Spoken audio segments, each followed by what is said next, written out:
প্রিয় দেশবাসী, আসসালামু আলাইকুম সবাইকে। আমি যে জমিটা নিয়ে আপনি সাইনবোর্ড লিয়া আপনাদের মাঝে আমি সিন্ডিকেট যেভাবে চলছে আমি ভিডিও কয়েকটা ছাড়ছি, আপনারা কেউ দেখছেন কেউ দেখেন নাই। আমি এই জমির মামলার মূল গল্পটা, মূল সিন্ডিকেটটা আপনাদের সামনে তুলে ধরতেছি। সবাই আমাকে ভালোবেসে, আল্লাহ রাসূলের প্রেমিক, আমি মিথ্যা কথা বলবো না, যা সত্য তাই ঘটনা সবই বলবো। আপনারা শুধু মন দিয়ে আমার ভিডিওটা শুনবেন। আমাদের 370 দাগে 1 একর 6 জমি, এখানে 50 করে 2টা বন্ধক হয়েছে। পশ্চিমে শামসুল হক 53, পূবে 53-এর কাতে 42-এর কাতে 26.5। এই 26.5 শতাংশ জায়গা আমার বাপের নামে RS রেকর্ড, দাদার নামে SA, দাদার বাপের নামে CS, এবং আমার বাপের নামে RS করে খারিজ যাও। আমার বাপের নামে আমার বাপে আমারে 2283 মূলে দলিল করে দেয়। এই জমিটা 13 সালে আব্দুল মোতালিব মোল্লারা জোর জবরদস্তি করে দখলে আসতে চায়। যখন জোর জবরদস্তি করে দখলে আসতে চায়, তখন ওরা একটা সিএজের একটা বায়া দলিল দেখাইলো 2 পৃষ্ঠারের। ওর মধ্যে কোনো লেখা নাই, সব লেখা মুচ্ছা গেছে, আর বাংলাদেশে কোনো স্ট্যাম্প না। ওই দলিলের মধ্যে শুধু দলিল নাম্বার দেয় আছে, আর কিচ্ছু নাই, তাও কলমে লেখা। তখন ওই দলিলে লেখা ছিল যে 2 একর 71 জমিন সিএজে। এর মধ্যে যে 50 এরা দাবি করে যে সোহান ব্যবহারের কাছে কিনছে। এই 2 একর 71-এর মধ্যে এদের কোনো জায়গায় চোট নাই যে কোন জায়গাটা এরা এই দলিলে জমি পাইব। তো ওই 2 একর 71-এ 370 দাগ এবং RS 370 দাগ, 367 দাগ, 368 দাগ, 369 দাগ, 4টা দাগ হয়েছে। RS এরা কোনো রেকর্ড পায় নাই। সোহান ব্যাপারী RS কোনো রেকর্ড পায় নাই। এসে যায় দাগ হয়েছে 286 দাগ, 287 দাগ, 288 দাগ, 2টা খতিয়ান, 141 খতিয়ান, 140 খতিয়ান, RS 2টা খতিয়ান হয়েছে। এই আমার বাপের নামে যে 26.5 শতাংশ জায়গা রেকর্ড করা এবং খারিজ করা, এই জমি সুদে তারা হামলা দেয়। তখন গ্রামিকভাবে আলোচনা কইরা মিন্টু চেয়ারম্যানের বাড়িতে একটা বিচার বসা হইল। এই মিন্টু চেয়ারম্যান ছিল আব্দুল মোতালিব মোল্লাগো আপন আত্মীয়। তখন মিন্টু চেয়ারম্যান দেখলো, অ্যাডভোকেট মিন্টু চেয়ারম্যান, উনি দেখলো যে না, এই জমিন ইয়াসিন আলাদারের। তখন উনি একটা পেঁচ খাটাইলো, আমার বাপেরে বলল, ইয়াসিন আলাদারে বলল যে ইয়াসিন ভাই, এক কাম করো, তোমার হেনতে 13 শতাংশ জায়গা দিয়ে দাও। তা আমার বাপে বলছে যে এই জমিন হলো আমার বাপের কেল্লা, আর এই 2672 জমিন হলো আমার নিজের, তা আমি আমার জমিন দিব কেন? তখন আমার বাপে জজ কোর্টে মামলা করলো এই জন্যে এরা বিরাট দলবল নিয়ে আওয়ামী লীগের সময় জমি দখল করবার আইছে, কিন্তু জমি দখল করতে পারে নাই। তখন আমার বাপে জজ কোর্টে মামলা করলো 1364। মামলা করার পরে আমার বাপের আজীবন স্টেজ রায় দিয়ে দিল, নিষেধাজ্ঞা দিয়ে দিল। যখন এই মামলা চললো, এরা কোনো কাগজপত্র শুরু না করতে পাইরা এরা করলো কি, আমাদের বাড়ির পাশে এদের আরেকটা জমি আছে, ওই জমিন দিয়ে 3টা মিথ্যা মামলা দিল আমাকে। এই 3টা মিথ্যা মামলা দিল যে চাঁদাবাজি মামলা, মারি কাটে লেগে গেছে, বহুত কিছু, মানে মারার হুমকি দিয়েছে, এরকম 3টা মামলা দেয়। তারা জমির কোনো কাগজপত্র দিতে পারে নাই। তখন এই 3টা মামলায় আমি তখন থাকি ঢাকা কাংলঙ্গির চর। আমি আল্লাহ রাসূলের প্রেমিক, হযরত মহানবী সাল্লাল্লাহু আলাইহি সাল্লামকে আমি 4-5 বার আল্লাহ আমাকে স্বপ্ন দেখাইছে। পবিত্র স্বপ্নের মধ্যে আল্লাহ কথা বলছেন। তা আমি কিন্তু কোনো কিছু নেই, আমি শুধু আল্লাহ রাসূলের প্রেমিক, আল্লাহর পথে চলি। স্বপ্ন দেখছি, এটা আমার সৌভাগ্য, আমার জীবন ধন্য।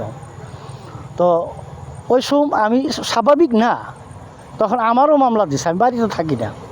তা আল্লাহর কাছে আমি ফরিয়াদ করলাম যে আল্লাহ পাক রব্বুল আলামিন, আমি আল্লাহর লোক, আল্লাহর পথে আছি, আমারও এরা কীভাবে মামলা দেয়। তখন আমি 3টা মামলা 3 দিন কোর্টে খাড়াইলাম, আল্লাহর কাছে কান্দাকাটি করলাম, দোয়া প্রার্থনা করলাম। 3টা মামলা 3 দিনই একেবারে শেষ হয়ে গেল, আল্লাহর রহমত।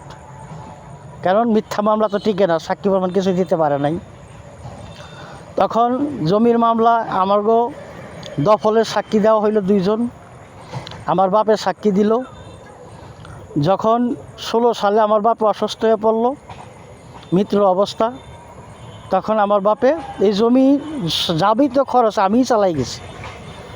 তো এর মধ্যে এই 3টা মিথ্যা মামলার জন্য আমাকে 650 টাকা বিক্রি করতে হয়েছে এই আব্দুল মোতালিব মোল্লা গলিয়া।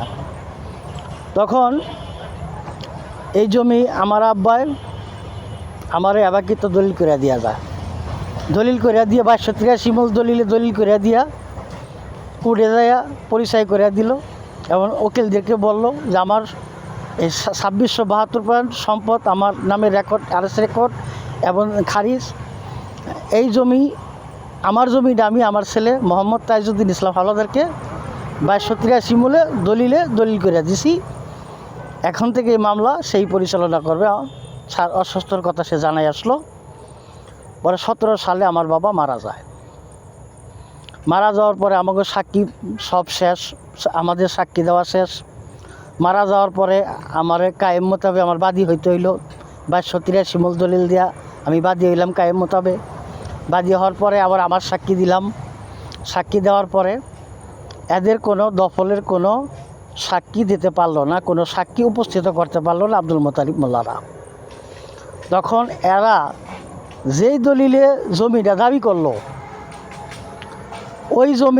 ওই দলিলটা আমার উকিলে জজের কাছে চাইল যে বারবারে খালি এর বাপে আইবালি কিনছে এই যে এই গুয়ানবের কাছে ওই দলিল দেখায় না, হ্যার বাপে ওকে দলিল ধরিয়ে দিয়েছে, এই দলিল দেখায়। তাহলে আসল দলিলটা যেই দলিলের এরা সম্পদ দাবি করে ওই দলিলটা আমি দেখতে চাই। তখন আমার উকিলে ওই গুয়ানবের মূল যে দলিলটা ওরা যে দলিল খরিদ করছে ওই দলিলটা দেখলো। ওর মধ্যে কোনো 2 পৃষ্ঠারের দলিল, বাংলাদেশি কোনো স্ট্যাম্প না, ওর মধ্যে লেখা ঠেকা কিছুই নাই, খালি কলম দা লেখা জমির দলিলে দাগ দলিল নাম্বারটা লেখে রাখছে। তখন আমার উকিলে অ্যাডভোকেট খলিল হাতে নিয়ে বলতেছে যে এই দলিলে তো কোনো কিছু লেখাই নাই। তখন উকিলে অবজেকশন দেওয়ার কারণে উকিলে বললো আমার উকিলে যে আপনি বুঝেননি, দেখেন তো। সে কথা বলতে পারলো না, সে বলল না। তখন জজ সাহেবরে বলল আমাদের অ্যাডভোকেট খলিলুর রহমান যে স্যার এদের উকিলে এদের মক্কেলের যে দলিল সেই জানে না এই দলিল কী লেখা আছে, এই দলিলে কীভাবে সে সম্পদ দাবি করে। তখন ওরা যে এই নকলটা দিয়েছিল, ওই নকলটা আমি সন্দেহবোধ এই জন্যে যে আমার 3 দাদার নামে যে দলিল দেওয়া হয়েছে সিএজে, ওর মধ্যে আব্দুল গফুর নামে একজন আছে ওই দলিলের সাথে, কিন্তু ওই গফুরকে আমরা চিনি না। তখন আমি তেজগাঁও গেলাম তল্লাশি দেওয়ার জন্যে যে বলিয়াম দেখুন। তখন বলিয়ামটা চেক করার পরে 140 সালের দলিল দেখাইলো এরা কুড়ে সিএজে। এই দলিলে বলিয়াম দেখলাম নতুন একটা বলিয়াম, মানে অল্প কিছু সম্পদ ওখানে লেখা আছে। তখন আমার সন্দেহ হইল। তখন আমি উকিলের কাছে বললাম যে এই দলিলটা চ্যালেঞ্জ করা হোক। তখন জজেকে বলা হইল যে এই দলিলের কোনো কিছুই লিখিত নাই বা কোনো চৌহদ কিছু নাই এবং নকলও কোনো চৌহদ নাই। 271 দুই করে 71 জমি হেনে 71% জমি হেনে দুই করে 71% জমি সিএজে এই সিএজে যে দলিল দেখাইছে তে এখানে তো আরও মেলা দাগ হয়ে গেছে আর এইসব দাগে হারেছে এখন ইয়ে অবস্থা নাই সব দাগে এসব ব্যাপারীর নামে রেকর্ড অবস্থা নাই কারণ তাইলে এরা এই 370 দাগে 1 একর 6-এর মধ্যে জমি দখলে কীভাবে আসতে চায় তখন জজ সাহেব এগো বলল যে নকল বৈধ না তোমাদের যে দলিল যেই পাওয়া দলিলে বলে তোমরা দাবি করতেছো ওই দলিলের মূল সার্টিফাইড কপি লাগবে তখন সার্টিফাইড কপি দিতে পারলো না 1.5 বছর চলে গেল দিতে পারলো না 1.5 বছর পরে নতুন একটা দলিল ভুকলা কইরা ইন্দুর কাটার মতো ভুকলা কইরা ওই দলিল হ্যাঁ উকিলটা ভাও করে কুড়ে দেয় কুড়ে যখন দেয় তখন ওই দলিলটা আমার উকিলের সাথে সাথে ধরলো দেখি দলিলটা আমি সে আমার উকিলের দলিলটা ধরেই বলতেছে যে স্যার এই দলিলটা সম্পূর্ণ জাল যখন বললো স্যার এই উকিলটা সম্পূর্ণ জাল তখন জজ ফারজানা পেশকারের ডাক দিয়ে বলল দেখো তো দলিলটা জাল কিনা পেশকারের দলিলটা হাতে নিয়ে পয়রা বলল যে স্যার দলিলটা সম্পূর্ণ জাল পেশকার আমার উকিলটা বলল যে আপনি এগ্রিমেন্ট করাই দেন মানে অগ্রবাদ করে দিল যে আপনি এগ্রিমেন্ট করাই দেন তখন আমার উকিলে এগ্রিমেন্ট করাই দিল এগ্রিমেন্ট করাই দেওয়ার পরে রায় দিবে এই 16/8/2022 ঘোষণা করলো 16/8/2022 রায় ঘোষণা তখন ওই আমি যখন ওই রায়ের ঘোষণা শুনতে গেলাম কুড়ে এর আগের দিন রাত্রে আমি স্বপ্নে দেখলাম যে আমার উকিলে কানে কানে কথা বলছে আমি আল্লাহর লোক কিছু ব্যাখ্যা আল্লাহ আমার বোঝায় তখন আমার মনে একটা সন্দেহ সৃষ্টি হইল তো যাইয়া দিই সন্দেহ ঠিক এখন পেশকে রেজিগা আজকে না এই আমার মামলার রায় দেওয়ার কথা 16/8/2022 ওই মুতালিব মোল্লাকে আব্দুল মুতালিব মোল্লাকে দিয়ে পেশকারের কথা কইতেছে আমি যাই দেখলাম তখন এই পেশকারে জিজ্ঞাসা করার পরে সে বলতেছে না এটা রায় আজকে দেওয়া হইব না রায় ঘুরে গেছে তখন আমার উকিলকে বললাম যে আজকে তো রায় দেওয়ার তারিখ তা আপনি কুড়ে আসেন কয় না রায় তো আজকে হইব না তা আপনি চলে যান আমি জানামনি ওই রায় দিল 22/8/2022 যখন রায় দিল তখন আমি উকিলকে ফোন করি সে বলতেছে যে মামলাটা খারিজ করছে আমি বললাম যে আগর দলিল বাতিল হয়ে গেল কুড়ে জজে পেশকারে পেশকারও বললো যে দলিলটা জাল তাইলে এই মামলা খারিজ হয় কীভাবে আর একতরফা রায় আমার তো জমিতে একতরফা মামলা হিসাবে তখন আমি কুড়ে গেলাম পেশকারে যেয়ে বললাম যে আমার এই 1366 মামলার কি খবর আজকের 16/8/2022 রায় দেওয়ার ঘোষণা ছিল হয় না 16/8/2022 রায় দেওয়া নয় এই রায় দিছে 22/8/2022 আপনি ঠকে গেছেন আমি কীভাবে ঠকুম মামলা তো আমার একতরফা তো দলিলই জাল প্রমাণ হয়ে গেল তখন বলল যে আপনি তাড়াতাড়ি উচ্চ আদালতে আপিল করেন তা আমি বললাম তাড়াতাড়ি আমার নকল দেন যে কী কারণে আমার মামলা খারিজ করলো তখন ওই পেশকারে কোনো গাদ্দারি করে নাই সাথে সাথে নকল দেওয়া দিছে নকলে দেখলাম যে আমার আজীবন নিষেধাজ্ঞা এবং স্টেশনারি থাকা সত্ত্বেও ওই জমিনে এই খারিজ করছে এই বলে যে আমার মামলা করছি 42 নেয়া আমার দাদার কিল্লা হইলো 15.5 আমার বাপের কিল্লা 26.5 আমার দলিল বলে 2283 মূল দলিল আমার 26.5 এই 42 নিয়ে মামলা করছে এখন ওখানে গায়ে গেল যে মামলা করছে 42 নিয়ে আমাকে খারিজ 44 কেন এই অজুহাত দিয়া মামলাটা খারিজ করলো খারিজ কইরা আবার একটা আদেশও দিয়ে দিছে হ্যাঁ তা আমি কই যে আমার একতরফা মামলা হ্যাঁ দলিল বাতিল হয়ে গেল তারপরে কীভাবে আদেশ দেয় যদি আমার দাদার সম্পদটাও দলিল টিকলেও তো আমার বাপের সম্পদটা পায় না কেন কিন্তু 2 একর 71 জমিন, এর মধ্যে ওরা 15 দলিল দেখাইছে সিএজে, এখন আরএস রেকর্ড বয় নাই, এসএ রেকর্ড বসে নাই। এখানে তো অনেক দাগে দাগে দাগে এই রেকর্ড বসাইছে, কিন্তু এখান থেকে তারা জমিটা কীভাবে পায়, আমার বাপের জমি কীভাবে পাইব? তখন আমি উচ্চ আদালতে আপিল করলাম। আপিল করার পরে এই মামলাটা করলে একটা সিন্ডিকেট করলো। তখন আমার উকিল জজ দেওয়ার করে আপিল করলো উচ্চ আদালতে। আপিল করার পরে এই মামলাটারে আবার একটা সিন্ডিকেট করলো, তাড়াতাড়ি মামলাটা শেষ করে দেওয়ার জন্য। ওই কোর্টে থেকে জজ কোর্টের নিচে যে একটা দেওয়া কোর্ট আছে 18 নম্বর কেবিন, ওই কোর্টে মামলাটা নিয়ে আসলো। নিয়ে আসার পরে তখন আমার উকিল আমার একটু গান গাইলো যে এই কোর্টের যে মহিলা জজ আছে, জজটা বেশি ভালো না, উনি বেশি বোঝে না, তে তাড়াতাড়ি হাই মামলাটা শেষ করে দিবার চাইতেছে, শুনানি করে দিবার করতেছে। তখন শুনানি করে দিলে আপনি ঠকে যাবেন, তাই কী করবো মনে আমি যে এই জজ তাইলে বাড়াই রাখেন, জজটা চলে যায়। পরে কইলে ঠিক আছে, 15 দিন পরেই আমারও বলো যে না এটা এই শুনানি করে দিতে হইব। 15 দিন পরে যখন এই কথা বললাম কি ঠিক আছে শুনানি করে দেন, শুনানি যখন করব, এর আগের দিন রাত্রে আমি এই কিছু স্বপ্ন আল্লাহ দেখাইল আমার। তো শুনানি করার জন্য যখন নিকুটে আমি গেলাম, শুনানি করলো, কিন্তু সে ভালো করে শুনানি করলো না। আরও 2টা নথিপত্র না এই আমার উকিলের হাতে দিল, হ্যাঁ কোনো উকিল নাই, কিন্তু ওই 2টারে সাইন করে দিবার করলো, তা আমার উকিলে সাইন করে দিল।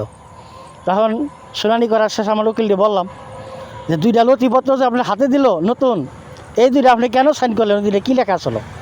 কয় ওখানে দিছে, না করে তো পারা যায় না, হেরা তার শুনানি করে নাই। আমাকে এক উকিল দ্বারা করাইলো না, আপনি বললো আপনি সাইন করে দিলেন, কারণটা কি? পরে এটার রায় দিব 15/10/2023। তো 15/10/2023 যখন আমি রায় শোনার জন্য গেলাম, এর দিন আগের দিনে আমার স্বপ্নে দেখাইলো যে 9 লক্ষ টাকার একটা ডিল আমার উকিলের সাথে। তো 9 লক্ষ টাকার একটা ডিল আলোচনা হইল। তো আমার মনটা কামড় দিল। আমি যখন কোর্টে গেলাম তখন আমার উকিলকে ফোন দিলাম যে আজকে তো রায় দিব, তো আপনি আসেন। কয় আপনি চলে যান গা তাজুল ভাই, আমার নাম মোহাম্মদ তাজউদ্দিন ইসলাম হলাদার, হাইকেল তাজুল ভাইকে ডাকতো যে আপনি চলে যান গা, রায় ঘোষণা দিলে আমি আপনার ফোন দিয়ে জানামনি। এর 3 দিন পর আমার জানায় যে মামলাটা না মঞ্জুর করছে। আমি না মঞ্জুর অর্থ হইল তো এর তো কোনো রায় না, সেই কোর্টে বিচারটা করে নাই, তাইলে আমার নকলটা লোন আমি হাইকোর্টে যাব। তখন আমি আবার হ্যার কথা মানে অতটা গুরুত্ব না দিয়া আমি নিজে শুনবার জন্য আমি পেশকারের কাছে আইলাম। পেশকারের কাছে মামলাটা নামঞ্জুর করা হয়েছে। তা আমি একটু পেশকারে পরীক্ষা করার জন্য বললাম যে এখন কিছু করার নাই আমার, আর কিন্তু কোনো রাইট দেওয়া হয় নাই, নামঞ্জুর হতো সে বিচারটা করে নাই, আমি এখন হাইকোর্টে যাবো যেখানে আমি বিচার পাবো। কয় না কিচ্ছু করার নাই কে। তখন আমি মাথা আমার অন্যরকম হয়ে গেল, যেখান থেকে কোনো সিন্ডিকেট চলছে। তখন আমি আমার উকিলকে বললাম তাড়াতাড়ি আমার নকল উঠাই দেন। নকল উঠাইবার টাকা দিলাম আমি, কলে আমজাদ ভাইয়ের কাছে দেন, অ্যাম্বুকেট আমজাদ ভাইয়ের কাছে দেখা এক লগেই দিলাম আমি আমজাদ ভাইয়ের কাছে টাকা। 8 মাস হয়ে যায় আমার কোনো নকল উঠাই দেয় না, বলে আজকে দেবো কালকে দেবো, 8 মাস আমার পার হলো, মানে আমি যেন হাইকোর্টে আপিল না করতে পারি। কত বড় সিন্ডিকেট করছে আপনি একটু শোনেন।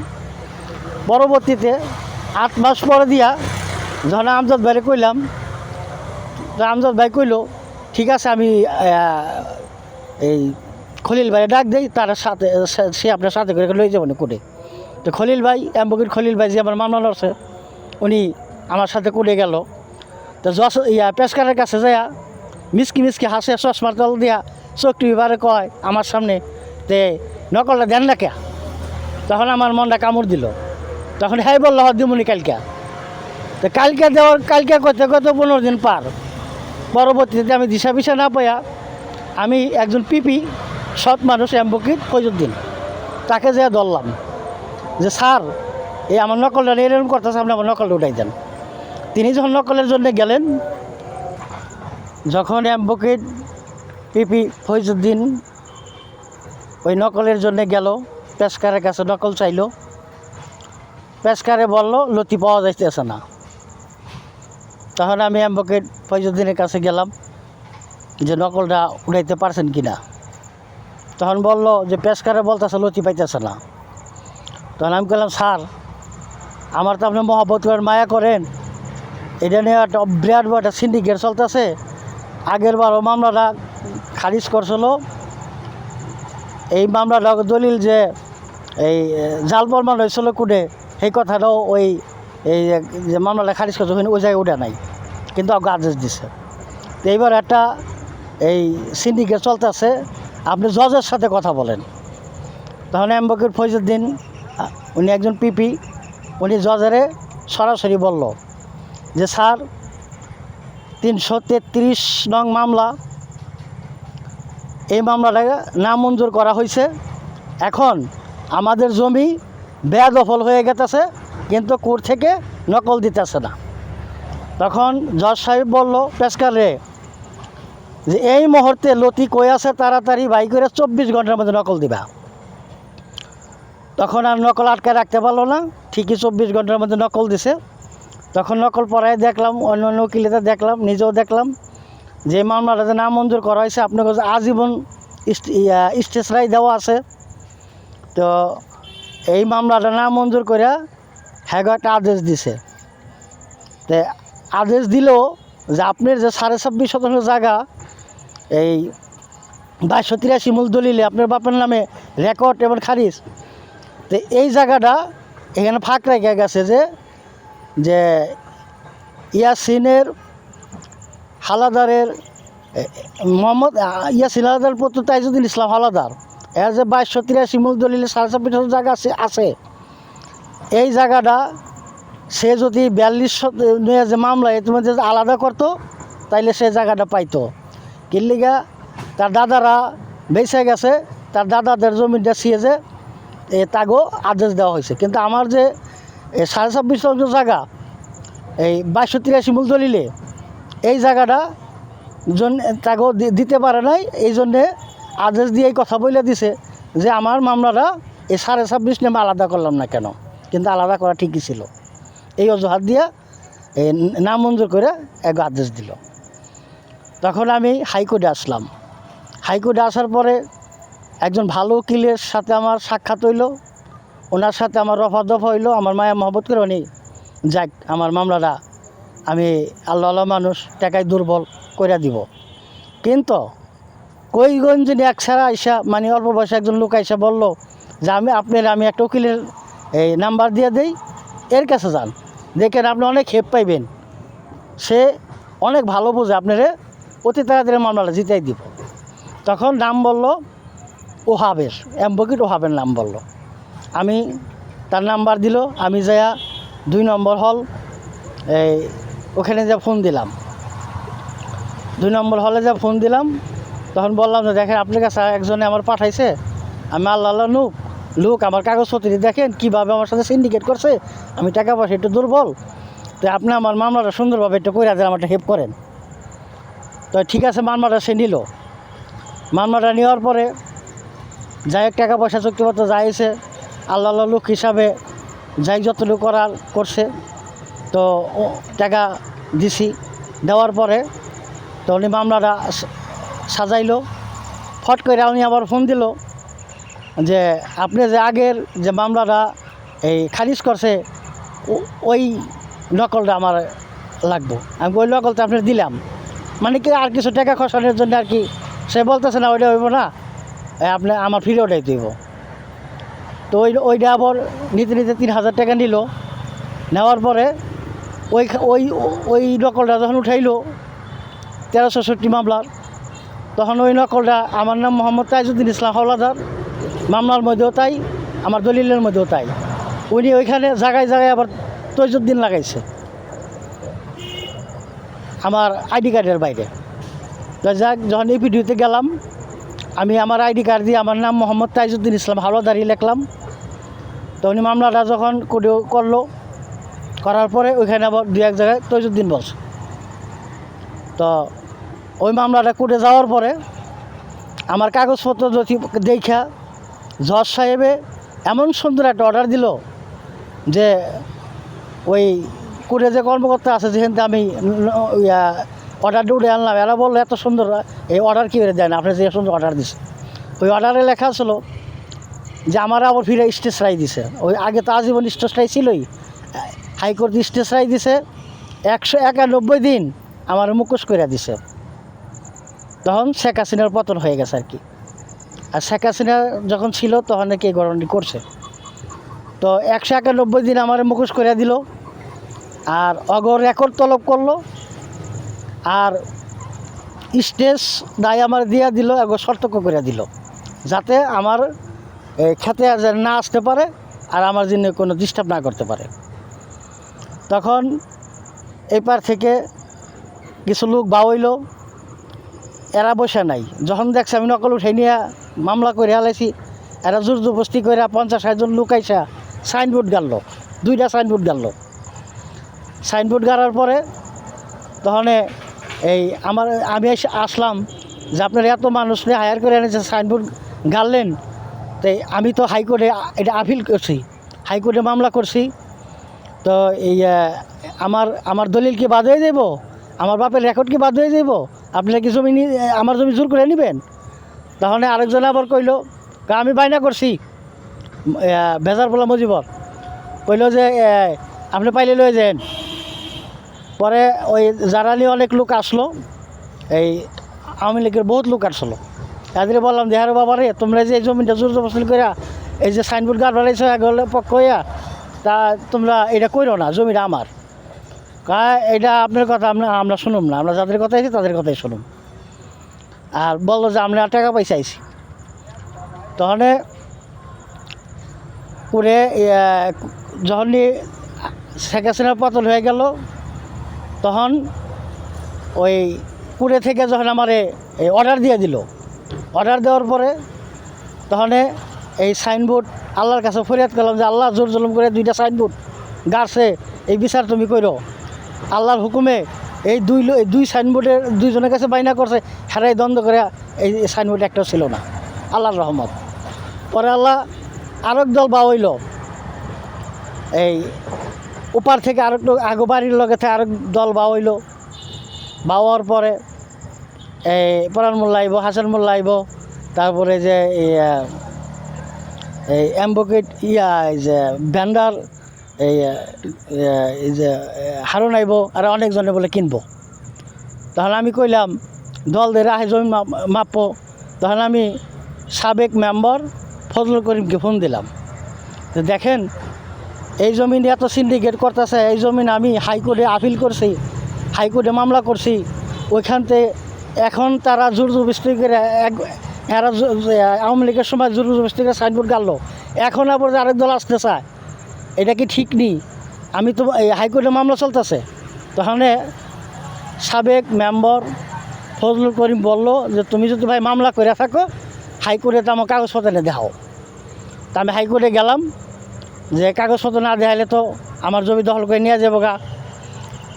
তো হাইকোর্টে যখন কাগজপত্র নিয়ে গেলাম, যাই দেখি আল্লাহর রহমতে কি কুদরত, আমার এমন সুন্দর অর্ডার দিয়ে দিয়েছে, যে বললাম স্টেজ রায় দিয়ে দিছে, এখন নিষেধাজ্ঞা দিয়ে দিছে, 191 দিন বিলম্ব এটা মুখোশ করে দিছে, এগো রেকর্ড তলব করছে, এগো আদেশ বাদ করে দিছে।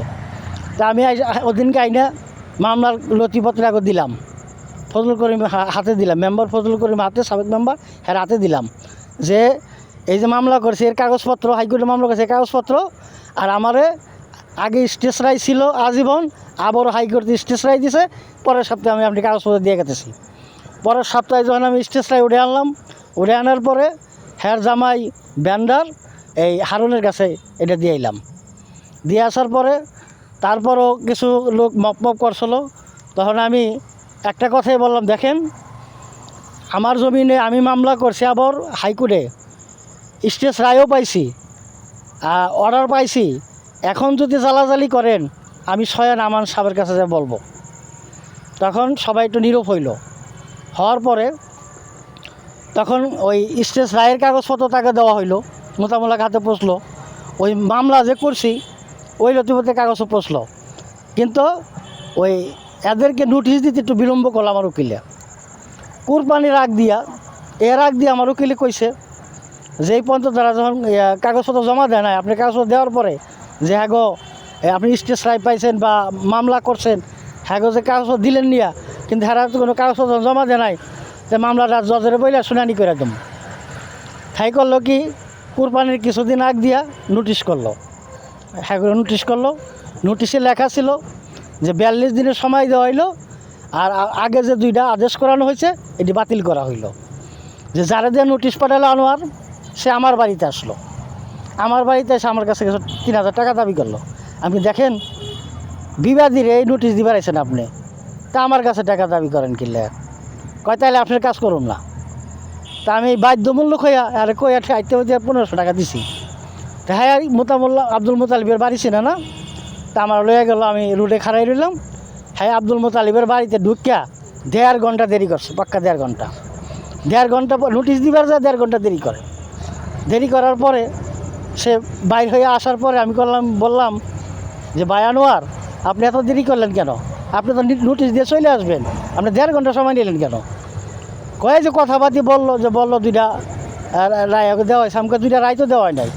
একটা হলো মামলা আমাকে পারিবারিক সমস্যাতে খারিজ করছে প্রথমবার, আর দ্বিতীয়বার মামলাটা নামঞ্জুর করছে, কোনো বিচার হয় নাই। তো এটা রায় পেল কোথায়? ওই যে টাকা পয়সা থেকে আদেশ করে আনছে, এটা তো রায় না। তাহলে এই যে এরা যে বলতেছে, এই যে নোটিশ দেওয়ার পরে কি বললো, কয় না কিছু বলে নাই। তে আনোয়ার একটু আগরুম কইলো, আমার একটু বুঝাইলো যে কত জমি এমন দখল করে দিয়ে এলাম আমরা, হ্যান করা পারি ত্যান করা পারি। তা আমি আল্লাহ লালুকে আমি এর বেশি কান দিলাম না। তখন আমি খালি আর একটা কথাই বললাম, যারা মানুষের খালি এর বাপে সুবান বিহারের কাছে কাগজ কিনলো, সেই দলিল কুড়িয়ে টিকে নাই। আর কিনছে যে একটা জায়গায় কিনছে 2071 গনে, যে 53 কিনলো, এটার মধ্যে 4টা দাগ হয়েছে, বহুত দাগ হয়েছে, কিন্তু আর কোনো রেকর্ডে বসে নাই, এসও রেকর্ড এই দাগে বসে নাই, সামান্য বইছে।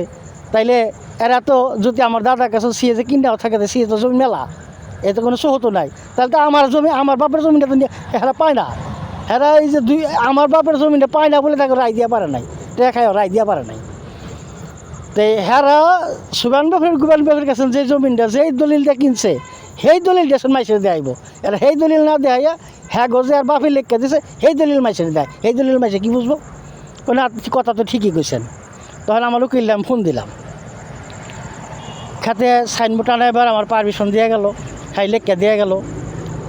দেওয়ার পরে আমি অ্যাম্বোগেট ওহাপরে ফোন দিলাম, ফোন দিয়ে বললাম যে নোটিশ দেওয়া গেছে গো, আর সাইনবোর্ড হ্যাঁ তো আমার তো স্টেজ রায় দেওয়া, আমার তো আগেও আজীবন স্টেজ রায় দেওয়া, খ্যাত তো আমার দফলি, আর এই নকলের মধ্যেও আমার গাওয়াই আছে আমার দফল। তাইলে আমি তো খ্যাত বাড়িঘর বান্ধুম, মানে রায়টা না করাইতাম, শেষ রায়টা না করাইতাম, বাড়িঘর বান্ধা পাই না, আমার বাড়িতে জায়গা নাই। আরেক পোলাম বিবাহ করা পাই না, বাড়িতে ঘর উঠে ফেলে দেখে এই জায়গাটা 2 নম্বর রুট, এটা আমি বাড়ি করুন। তাই বললো আপনি বাড়িঘর করেন, ভোগদখল করেন, আপনি তো জমি তো আপনারই। তা আমি বললাম না, তারপরও আমি একটু ধৈর্য সহ্য করি, একেবারে কাজটা সাইরেই আমি বাড়িঘর করুন। তো এর কদিন পরে আরও ফোন দিছে আবার, যে কী করলেন? কয় আপনি আহেন। তা আমি হাইকোর্টে গেলাম, হাইকোর্টে গেলে আমি আরও ফোন দিলাম। ফোন দেওয়ার পরে আপনি জজ কোর্টে আসেন। জজ কোর্টে গেলাম, হ্যাঁ আমার কয় কি, কয় জমিতে আপনার ব্যবসা ছাড়া আপনার দাদারা বেঁচে গেছে। আমি আপনার সমস্ত কাগজপত্র দিলাম, যারা সিএ যদি বেচাও থাকে, এখন দলিল তো টিকে না, যে টিকেও থাকে তাহলে আমার বাপের জমিটা পায় না। সিএ তো মেলা জমি, কিন্তু কোনো সহতি নাই, কিন্তু অনেক দাগ হয়েছে, আর এসে অনেক দাগ হয়েছে, এসে অনেক দাগ হয়েছে। তাহলে আমার বাপের জমিটা তারা পায় না দেখে থাকে রায় দিয়া পায় না, আপনি অনেক কোন সুর গান। তাহলে কয় যান, আপনার ফোন দিমনি। 15 দিন হয়ে যায় আমার ফোন দেয় না। তাহলে আমি আরও ফোন দিলাম, কয় যে মামলা তারিখ পড়ছে, টেয়া পাঠাইতে। বিকালে করে কি পরনে আমার ফোন দেয়, কে যে আপনার কাজ করে এলাম, টাকা পাঠাই দেন। এরম মামলা শুরু থেকে মাস পরে এই যে মামলার তারিখ করে আমার কাছে টাকা নিছে, 2000 টাকা দিই আমি। কিন্তু মামলাটা যে যা রাখছে কোনো তারিখও পড়ে না, ওখানে কোনো মামলা তকদির হয় না, হ্যাঁ কোনো তকদিরও করে না, মামলা তারিখও ওখানে পড়ে না, মামলা রেডিও করে না। তখন আবার আমি ফোন দিছি 28 তারিখে, 30 তারিখে আপনার মামলা তারিখ।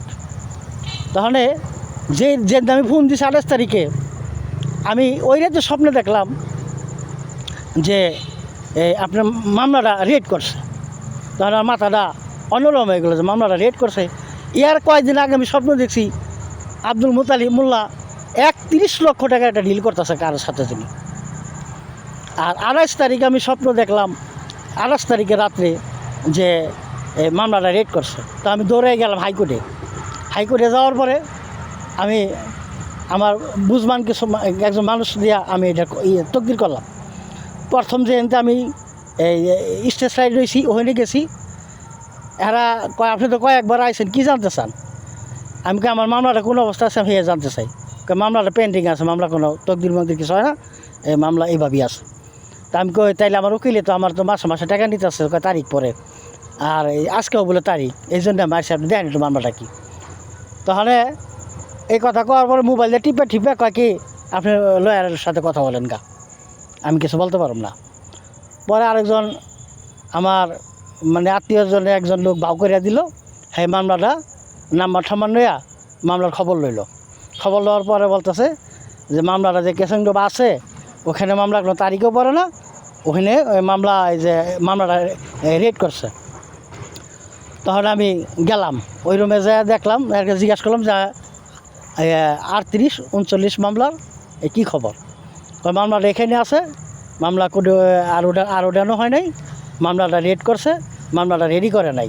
তা আমি সে যে বলতেছে মামলা তারিখ চলতেছে, আজকেও তারিখ, এখানে কোনো আজীবন থাকলে তারিখ পড়ে না, এখানে কোনো তকদির সে করে নাই, মামলা রেডি করে নাই। তা আমি কই হ্যাঁ মামলা রেড করছে, এটার অর্থটা কী? মামলাটা রেডের অর্থ হইল হ্যাঁ গো উকিলে, এই বিবাদী পক্ষের উকিলে তাগো ওই কাগজপত্র তুলে নিয়ে গেছে। তা আমি এতে আমার কোনো অসুবিধা করে না, আপনার কী অসুবিধা? এখন মামলাটা রেডি কইরা আপনার উকিলে এই জজ করে এই কৈফত দিয়া নোটিশ করলে তখন ওইটা ওই জজ করে কাগজপত্র ফিরা এখানে আইলে তারপরে আপনার মামলাটা কোর্টে উঠাইলে মামলা শেষ হয়ে যাব। তখন আমি আরও বুঝমান মাসের কাছে গেলে সব জানলাম। তারপরে যাচাই বাছাই করে আমি ফোন দিলাম 2 নম্বর হলে, তো ফোন দিলাম হাইকোর্টে, যেখানে ওনার চেম্বার 2 নম্বর হলে।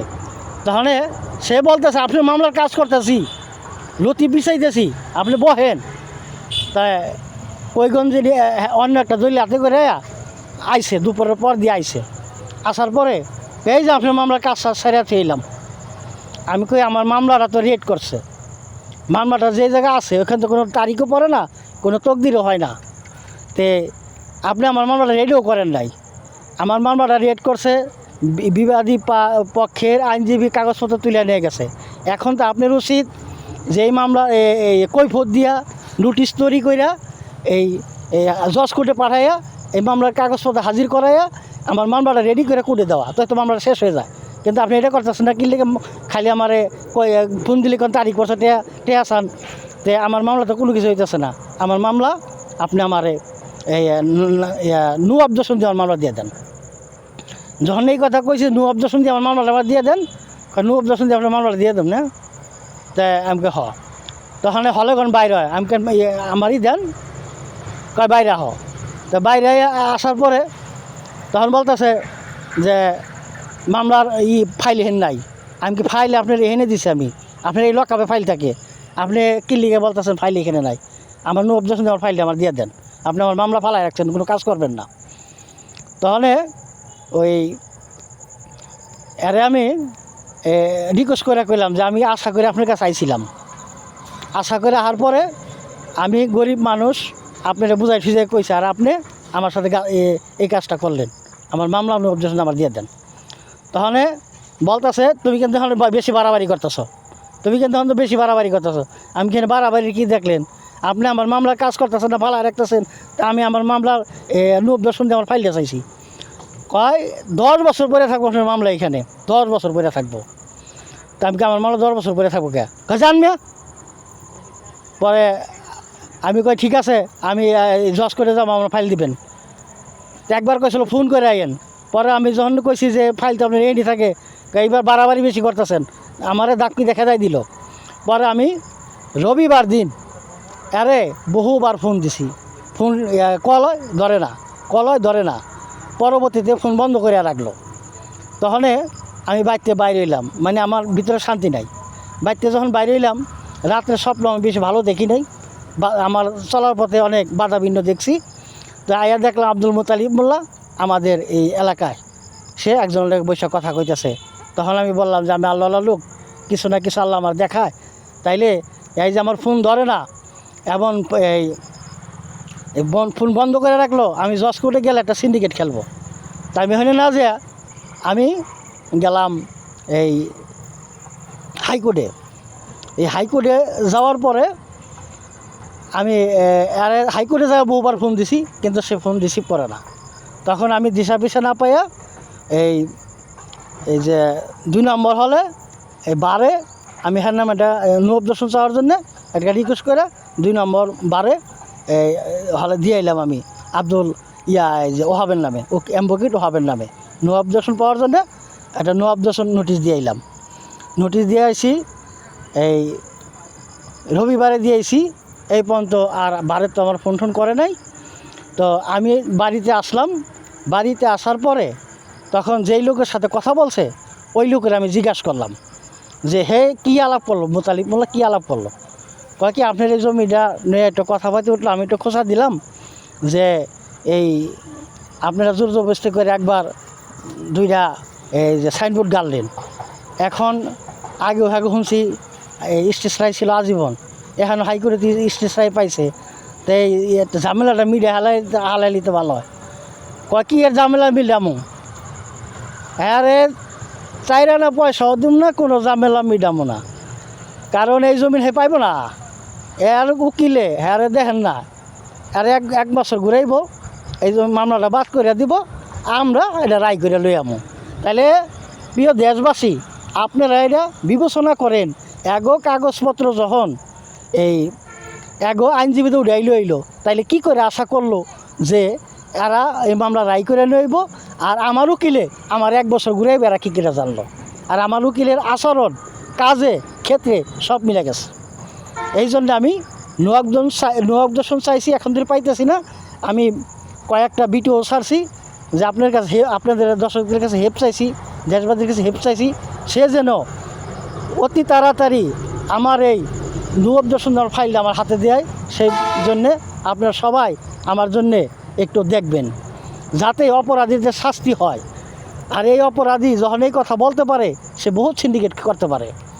তো দয়া করে আমার ভিডিওটা পুরো ফুল ভিডিওটা সবাই দেখবেন, আর আমার কথাগুলা বিবেচনা করবেন। আমি আল্লাহ রাসূলের প্রেমিক, মিথ্যা কথা একটাও বলি নাই, যা সত্য তাই বলছি।